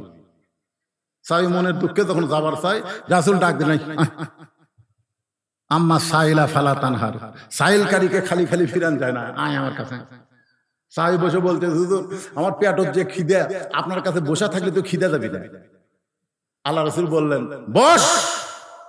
নবীর কাছে যে সাহাবী বসে গেছে, রাসূল ডাক দিলেন, আলী, আলী রে। হঠাৎ আলী দৌড়ে আইছে। হুজুর আমারে ডাকলেন কেন? বলে আমার কাছে খাবার চাইছে, আমি আজ কয়েকদিন হলে না খাওয়া। আলী বলছে, হুজুর আমি 4 দিন হলে খাইনি, তা আমার টাকা লাভ আছে? রাসূল বলতে, আলী রে, তুই যা পারিস আমি তা পারি না, তুই যা পারিস আমি তা পারি না। ওসমান গনির কাছে একটা চিঠি লেখ, চিঠির মধ্যে লেখ 2000 টাকা, আর নিচে আমার নাম লিখে দে, আমার নাম লিখে দে, চিঠিটা আমি পাঠাইছি। হযরত আলী চিঠির মধ্যে 2000 লিখতে গিয়ে যাচ্ছেন, আর ওই গরিব সাহেব বলতেছে, আমার 2000 দরকার নাই তো, আমার 10টা টাকা হলেই যথেষ্ট। আল্লাহ নবী বলতেছে, আমি তোমাকে যার কাছে পাঠাচ্ছি সে অল্প দিয়া খুশি হয় না। ওই চিঠিখানা নিয়ে গরিব সাহাবে ওসমান গনির দরবারে গেছে, যা দেখে ওসমান গনি কেশিয়ারের সাথে ঝগড়া করতেছে, এই বেটা 4 আনা গেল কোথায়? এই কি হিসাব করিস রে? 4 আনার না হিসাব না দিয়ে তুই কিন্তু ছুটি পাবি না। গরিব সাহাবী কয়, আল্লাহ, চিঠির মধ্যে লেখা আছে 2000, আর বেটা 4 আনার জন্য কেশিয়ারকে ধরছে, না দিলে ছুটি হবি না, ই আমার 2000 টাকা দান করবি। নবীর কাছে গিয়ে বলতে, হুজুর আপনি দিবার পারেন না ঠিক আছে, কিন্তু এমন কিরপনের কাছে কেন পাঠাচ্ছেন যে 4 আনার জন্য কেশিয়ারকে ছাড়ে নাই? আল্লাহ রাসূল বলে, আবার যাও। নবী ধমক দিয়ে যখন বললেন, ওসমান গনির দরবারে গিয়ে দেখে কেশিয়ারের কপাল ঘেমে ঘাম টপ টপ করে পড়তেছে। আর ওসমান গনি কিছুক্ষণ পরে বলতেছে, 4 আনার হিসাব না দিলে তোর ছুটি নেই। গরিব ভাবতেছে আবার যদি নবীর কাছে যাই, নবী আবার পাঠায় দিবে। না খাইয়া শুয়ে থাকা ভালো, কিন্তু না খাইয়া ঘোরা ভালো না। আমার গ্রামে দেখছি এক ফকির এক বাড়ির ভিক্ষা নিয়ে মাঝখানে 2 বাড়ি বাদ দিয়ে আর এক বাড়ির সামনে দাঁড়ায়। আমি ফকিরকে বললাম, ভাই এর কারণ কি? এই বাড়িতে ভিক্ষা নিয়ে মাঝখানে 2 বাড়ি বাদ দিলে, তারপরে 3য় বাড়ি দিয়ে তুমি দাঁড়াইলাই, 2 বাড়ি বাদ দেওয়ার কারণ কি? ফকির রাগ করে বলতে, হুজুর আপনি কি ভিক্ষা করবেন? আমি বললাম, না ভাই, বাদ দেওয়ার কারণ কি? বলে, বাদ দেওয়ার কারণ হলো এর আগে কম করে হলো এই 2 বাড়ির 10 বার ভিক্ষা চাইছি, প্রত্যেক বাড়ি বলে বাড়ির থেকে মাফ করো। যারা ফকিরের কাছে মাফ চাই, ফকির সেই বাড়ি তালাক দিছে, কারণ ফকিরের সময়ের দাম আছে। ফকিরের সময়ের দাম আছে, এই কারণে ফকির পর্যন্ত বাড়ি তালাক দেয়। গরিব সাহাবী চিন্তা করতেছে, আবার যদি যায় আবার নবী পাঠায় দিবে, দরকার নাই।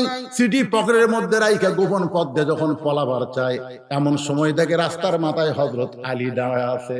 আলী বলতেছে, ভাই তোমাকে যে চিঠি লিখে দিলাম, এই চিঠি লেখার হাদিয়া হিসেবে তুমি 2টা দিরহাম আমাকে দিয়ে দাও। তোমার 2000-এর মধ্যে মাত্র 2টা দিরহাম আমি চাচ্ছি। আমার হাসান হোসেন না খেয়ে কাঁদতেছে। গরিব সাহেব বলতেছে, আলী রে, যদি আমার কাছে 2000 টাকা থাকতো তাহলে টাকার ব্যাগ কি টোপলা থাকতো, কিন্তু দেখো তো আমার কাছে কিছু নাই। তো কিছু নাই কেন? বলে, আমি 2 বার গেলাম, 4 আনার জন্য যে ওসমান কেশিয়ারকে ছাড়ে না, সে ওসমানের কাছে আমি চিঠি দেওয়ার সাহস পাইলাম না। সঙ্গে সঙ্গে আলী চিৎকার করে বলতেছে, মা ইয়ান্তিকু আনিল হাওয়া ইন হুয়া ইল্লা ওয়াহয়ুন ইউহা। জোরে কান সুবহানাল্লাহ। নফসের তাড়নায় নবী কিছুই বলেন, নবী যা কিছু করে কে করায়? যা। এমন ধমক মারছে। আলীর ভয়ে ওসমান গনির দরবারে যায়, দেখে কেশিয়ার আর ওসমান 2জনই আল্লাহর শুকর আদায় করতেছে, আলহামদুলিল্লাহ আলহামদুলিল্লাহ, মানে হিসাব মিলে গেছে। আপনারা বলেন তো, এই 4 আনার জন্য ওসমান গনি কেশিয়ারকে কেন এরকম ধমক দিয়েছেন? কারণ যারা সম্পদশালী হবে তাদের সম্পদ হিসাব করে বছর অন্তর যাকাত দেওয়া লাগবে। জোরে কোন কথা ঠিক কিনা? আপনি ইচ্ছা মতো যাকাত দিবেন তা চলবে না। যত সম্পদ আছে সমস্ত সম্পদের হিসাব করে শতকরা 2.5 টাকা আপনাকে যাকাত দিতে হবে। কোরআন দিয়ে যখন বাংলাদেশ চলবে, তখন সুদ ভিত্তিক অর্থনীতির কবর হবে, যাকাত ভিত্তিক অর্থনীতি চালু হবে। বাংলাদেশে গরিব খুঁজে পাওয়া যাবে না। জোরে কোন কথা ঠিক কিনা? 2জনে আল্লাহর শুকরিয়া আদায় করতেছে। এবার গরিব সালাম দিয়ে চিঠি দিছে।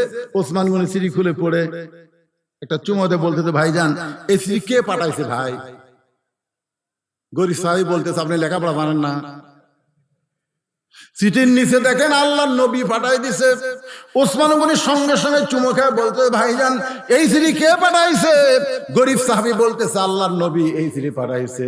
সঙ্গে সঙ্গে ওসমান গনি চিঠিতে চুমো দিয়ে বলে, ভাইজান এই চিঠি কে পাঠাইছে? গরিব মনে মনে ভাবতেছে, চিঠির মধ্যে 2000 দিকে পাগলা হচ্ছে রে। রাগ করে বলতেছে, আল্লাহর নবী এই চিঠি পাঠাইছে। সঙ্গে সঙ্গে ওসমান গনি চিঠিতে চুমু দিয়ে বলে, ভাইজান এই চিঠি কে পাঠাইছে? গরিব রাগ করে বলতেছে, পরপর 3 বার বললাম, তারপরে যখন জানতে চাস, আমার বিশ্বাস তুই পাগলা হয়ে গেছিস, তুই দান করবি না। রাগ করে নবীর কাছে গিয়ে নালিশ করি, ইয়া রাসূলুল্লাহ চিঠি দিলাম, পরপর 3 বার আপনার নাম শুনলো, তারপরে শুনতে চাই, আমি বলি নাই, আমি রাগ করে আপনাকে নালিশ জানাই। রাসূল কান্দার বলে, আল্লাহ আমার ওসমান তো এমন হওয়ার কথা ছিল না, আমার ওসমান তো এমন হওয়ার কথা ছিল না। এই কথা যেই মাত্র নবী বলতেছে আল্লাহকে, সঙ্গে সঙ্গে ওসমান গনি 1 টোপলা টাকা নিয়ে নবীর সামনে হাজির।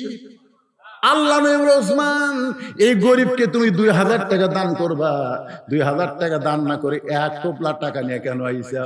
ওসমান গনি বলতে, হুজুর আমি নিয়ত করেছিলাম চিঠি পাওয়ার সঙ্গে সঙ্গে আমার ভাইকে 2000 টাকা দিব, আর যতবার আপনার নাম বলবে ততবার 2000 টাকা করে আমি বাড়াই দিব।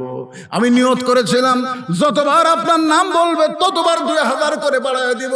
এ পর্যন্ত 3 বার আপনার নাম বলেছে, 3 বার নাম বলার কারণে 6000, আর চিঠির কারণে 2000।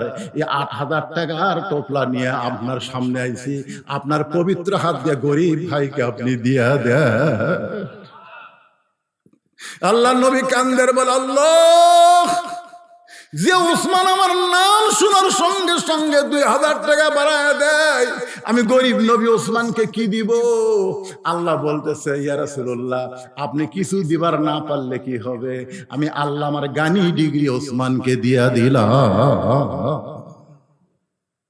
আপনার বলেন তো, আল্লাহ রাস্তায় দান করলে কমে না বাড়ে? জোরে কোন কমে না বাড়ে? সব কাটলে কমে, কিন্তু পুকুর কাটলে কি হয়? জোরে কোন পুকুর কাটলে কি হয়? দান করলে পুকুরের মতন যত দান করবেন তত বাড়বে। ওসমান গনি আর রাখালের কথা আমি রাইখা এসে আপনাদের সামনে ওসমান গনি কেমনে হলো এইটা বলার পেছনে কারণ হলো, এই আনসিজনে একটা মাহফিল করে যে ছেলেরা, এই ছেলেরা মাহফিল করে ধরা খাইছে ভাইজান। আমার জামাই আদায় করেছে, আদায়টা তেমন হয় নাই। আমি একটু আপনাদের বলবো, এখানে অতিথিরা অনেকে আছেন স্টেজের উপরে, মাত্র 5টা মিনিট, একজন ওঠা বসা করবেন না, একজন ওঠা বসা করবেন না। রাখাল আর ওসমানের ঘটনা শোনা লাগবে না? জোরেগণ কি কইছে? উমরকে যদি দেখতে চাও তাহলে ফজরের নামাজ সামনে কাতারে আদায় করা লাগবে। আমি শুধুমাত্র বারান্দা থেকে উমরকে দেখার জন্য সামনে কাতারে আইলাম, কিন্তু সামনে কাতারে আসার পরে ওই প্রতীককেই যদি সামনে কাতারে দেখতে পাই, তাহলে তোমরাই বলো তো, লোকমা দেওয়া ছাড়া তো আমার কোনো উপায় নাই। আমি আল্লাহু আকবার লোকমা দিয়া ওই প্রতীককে মেহরাব থেকে সরায় দিব। ওই জায়গায় হযরত উমরকে আমি প্রাণ ভরে এক নজর দেখতে চাই। ওসমান গনি কান্দারে বলে, পাগল পাগল। সমস্ত মসজিদে নববীর সাহাবেরা সবাই কাঁদতেছে। রাখাল চিল্লায় বলা, হারে বাহিরে নামাজ পড়ি এরকম কান্দা কান্দি দেখি না, ভিতরে কেন কান্দান শুরু হয়ে গেল? ওসমান বলে, রাখাল ভাই, কান্দার কারণ হলো তুমি যারা পথিক পথিক বলতেছ, তিনি হলেন হযরত উমর।